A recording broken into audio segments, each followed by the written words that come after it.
Mike, tell us a bit about how this relationship with you and Gamesa came about.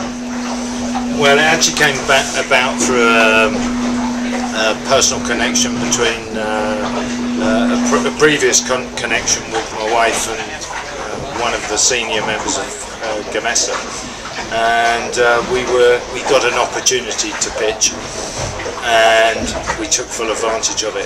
We'd actually just done a previous pitch to another sponsor who we got very close with, so by the time Gamesa arrived we were firing on all cylinders, and we were able to deliver what I think was a really solid pitch to them, and we knew they went away from the first meeting very positive, and we did a series of 3 meetings, and within the space of a month and a half had tacit agreement. So it was a very quick negotiation by sponsorship standards. And how do you normally go about the process of getting sponsorship? Do you use an agency? Is it yourself? Do you just get on the phone and call people well, you think might be interested? We tend to concentrate on people we know, so connections rather than just blind leads. We did do a little bit of mailing proposals through, but to be honest, we're never very hopeful when we do that. If we can't find a way into a company, a direct connection, a direct link, then it's really hard to make anything stick and to get interest. But when you have a personal connection, and when the connection in this instance was such a great fit, it was quite easy to explain to Gamesa what your idea was, because the fit between wind energy and what we're doing as a sport is obviously a match made in heaven. Yeah, absolutely. The Vendée Globe in particular is a great story. Does the French focus make it harder to find sponsors in the UK? It does, yeah, and there's no question people do tend to, and it's inevitable when you look at the statistics for the Vendée. You see there's an enormous amount of French interest as a percentage terms, but you're dealing with a very huge audience, so that even the bit that's left that isn't French is still very, very valuable.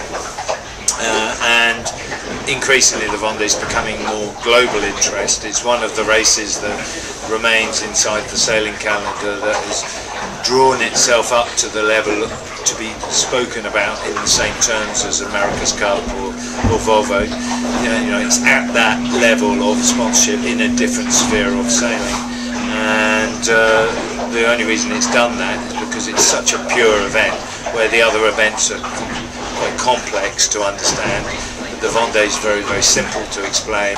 How important is it to have British sailors on the line for the Vendée Globe for the future of offshore sailing in the UK? I think you know, we have some great sailors in the UK, and next year, of course, we'll be seeing a lot of them in action at the Olympics. But offshore sailing struggles in the UK. Offshore sailing does suffer from, and certainly in sponsorship terms, UK sponsors haven't really engaged with it like European sponsors have engaged.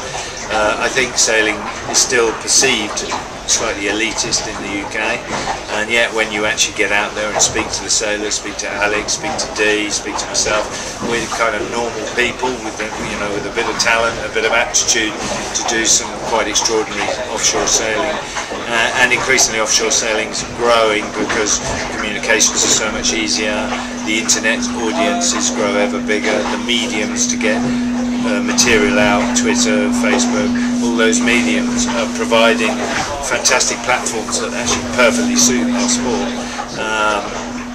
But trying to convince a British sponsor of that seems to be very difficult.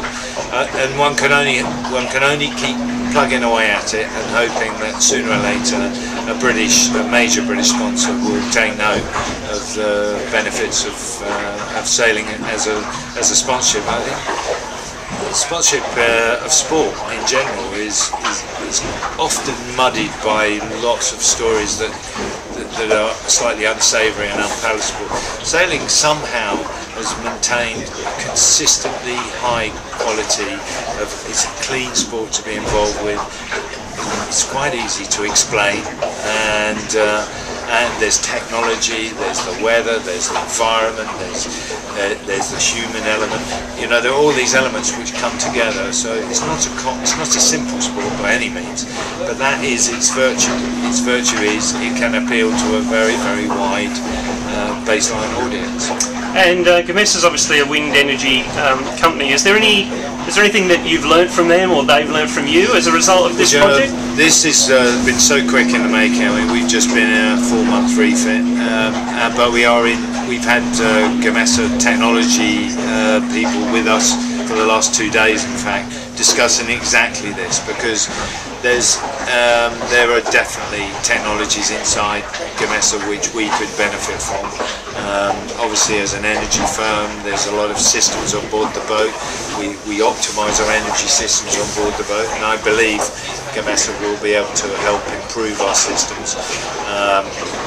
So there are, we haven't identified yet exactly which areas to focus on. We don't want to hit it with a machine gun approach. We're trying to be very focused and focus our energy on one area and have a positive involvement that will lead to improving our performance on the